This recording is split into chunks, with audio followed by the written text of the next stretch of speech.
Bonjour Thomas. Bonjour. Installez-vous, c'est votre décor, sentez-vous libre. Vous pouvez prendre place sur le cube qui est devant vous si vous voulez. Je vais prendre celui-là, c'est bon. Ok. Je me sens bien sur ce cube. Je crois qu'il y a un petit objet qui vous attend derrière, si vous le voyez. Le cube à côté.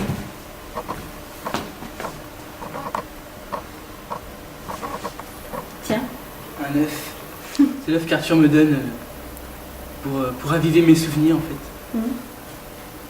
Parce que ça ravivait les siens, puisque sa femme cuisinait ses œufs très très bien. Et pour lui, ça facilite de raviver ses souvenirs. Et du coup, il m'en a offert un le jour de mon anniversaire. C'est un drôle de cadeau. Ouais, c'est sûr, c'est un drôle de cadeau, mais enfin, qui a toute sa sensibilité, qui est aussi touchant qu'un autre cadeau. En fait.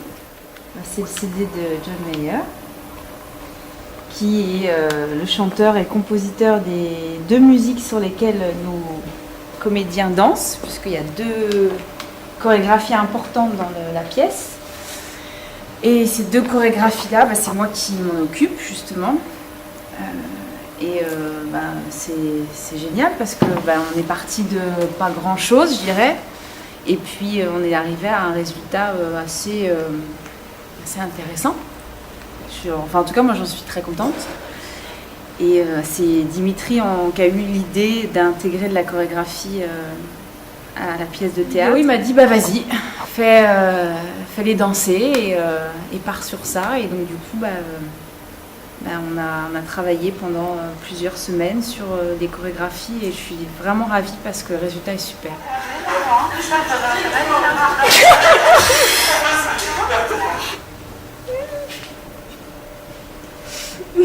Vous chutez souvent alors? Je ressors difficilement d'une répétition sans bleu.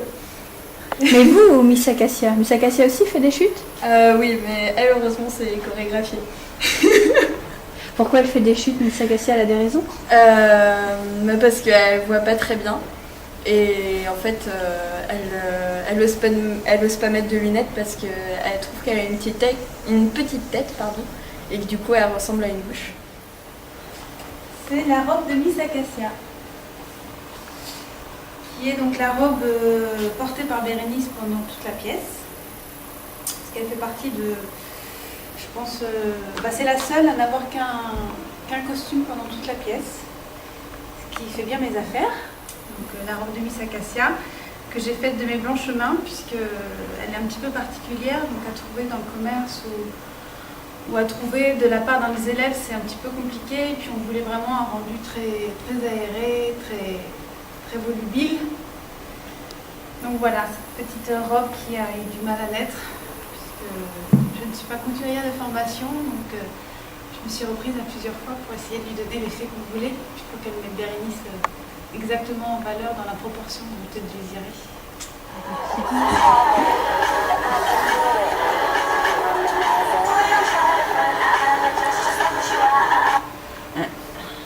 C'est la vidéo de l'atelier danse qu'on avait mis en place il y a déjà plusieurs mois maintenant, qu'on aurait bien aimé renouveler, mais avec tout le travail que la pièce nous demande, ça n'a pas été possible.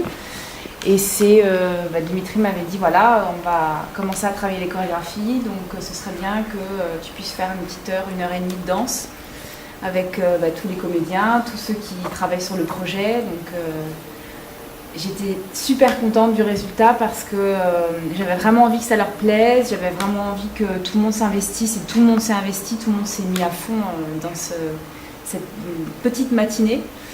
Et je suis vraiment super contente, ça m'a donné envie de pouvoir le refaire à nouveau. Et là c'est moi avec en costume de Miss Acacia et avec le cœur de Jack dans la main.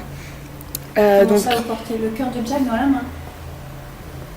Bah, C'est quoi comme histoire? en tant que Miss Acacia, oui. J'ai fait les photos des comédiens et des comédiens d'abord et ensuite des comédiens en costume. Voilà, cherchez le mot, excusez-moi.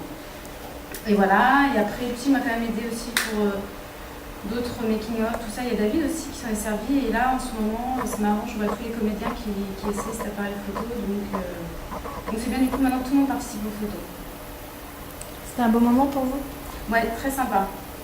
C'est très sympa de mettre en scène les comédiens. Et surtout après, je crois que j'ai encore plus apprécié la séance en costume. Parce que c'était vraiment, enfin, ça crée vraiment les personnages et en plus on avait plus de moyens techniques, on avait plus d'éclairage, on avait de la fumée, donc ça rendait très très bien. Donc une caméra qui évoque toutes les vidéos que j'ai pu réaliser pour la pièce. Il y avait les interviews, il y avait les répétitions, il y avait la bande-annonce aussi, particulièrement, qui est celle, je pense, qui m'a demandé le plus de travail au niveau du montage. Donc voilà, c'est toujours un plaisir de filmer le théâtre et après de voir, de regarder après les vidéos de toutes, particulièrement les répétitions, et de voir, d'avoir une sorte de recul sur le jeu, que ce soit le sien ou celui de tous les autres, et on arrive à voir plein de petits détails, positifs comme négatifs, qui permettent de mieux se rendre compte de la performance générale, et c'est assez intéressant. C'est un artwork de Frank Miller, un artiste américain qui a inspiré des films, qui a un style bien à lui. Donc, des dessins très contrastés, noir et blanc, avec des cadrages un peu... c'est fou ce qu'il fait, quoi. Ça m'inspire. Ça vous inspire dans quel sens? Ça m'inspire parce que c'est quelqu'un qui a pas peur d'effacer les contours qu'il fait au crayon. Il joue avec le clair-obscur, c'est un maître, quoi. Donc ça inspire, ça force le respect. Moi j'aime beaucoup, moi en tout cas. J'aime beaucoup. Et ça vous a inspiré à quel point? Ça m'a inspiré notamment pour les artworks de Mon cœur mécanique cette année. On voulait un style un petit peu cinématographique, qui reprenne un peu les traits des comédiens.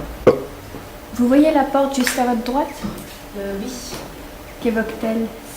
Et elle évoque le travail que je fais pour la troupe de théâtre, puisque c'est une des portes de Grenade. C'est une ficelle dans une des scènes. Et en fait, c'est moi qui l'ai faite, avec Cyril quand même pour ce qui est la structure bois. Et ensuite, le travail en peinture, c'est moi. Et donc voilà, je suis contente de pouvoir m'exprimer comme ça pour une pièce de théâtre, parce que c'est le travail que je fais en peinture aussi. Et je suis contente aussi que ça plaise à l'unité, que ça corresponde à ce qu'il attend pour les décors. Donc c'est bien. Et cette porte, c'est votre seul apport dans la pièce? C'est le Non, seul non, décor? Non, je fais d'autres décors pour toutes les scènes. Je crois qu'à part, non, il y a quand même des scènes qui ont moins besoin de sculpture. C'est un petit peu plus en fait. C'est la mécanique du cœur de Mathias Malzieu. En fait, c'est le roman d'origine qui a inspiré la pièce d'un monté cette année, Mon cœur mécanique. Voilà un roman qui n'est pas très vieux, qui a un peu plus de 2 ans, qui est tout gribouillé et qui est vraiment très intéressant, qui est plus un conte moderne, assez bortonien, décalé, fantastique, et qui vraiment raconte une histoire très forte sur... le titre est assez évocateur, sur la mécanique du cœur, sur la force de l'amour, comment les gens sont amenés petit à petit à aimer dans leur vie, à aimer différemment, parce qu'on évolue dans ce sentiment-là et dans la façon d'aimer. Et à travers l'ensemble des personnages, particulièrement évidemment de Jack, le personnage principal, on apprend justement à lire cette façon d'aimer, les différentes façons d'aimer en tout cas, et voilà.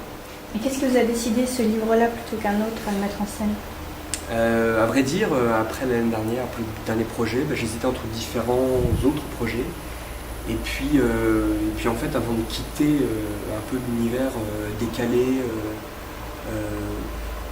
imaginaire, parce que je pense qu'il y a d'autres envies qui se trament et qui seraient peut-être plus classiques. Bon, évidemment, dans une lecture différente encore, mais voilà, j'avais encore envie de nourrir une dernière fois un imaginaire aussi fort, aussi puissant, aussi fantaisiste que celui-ci.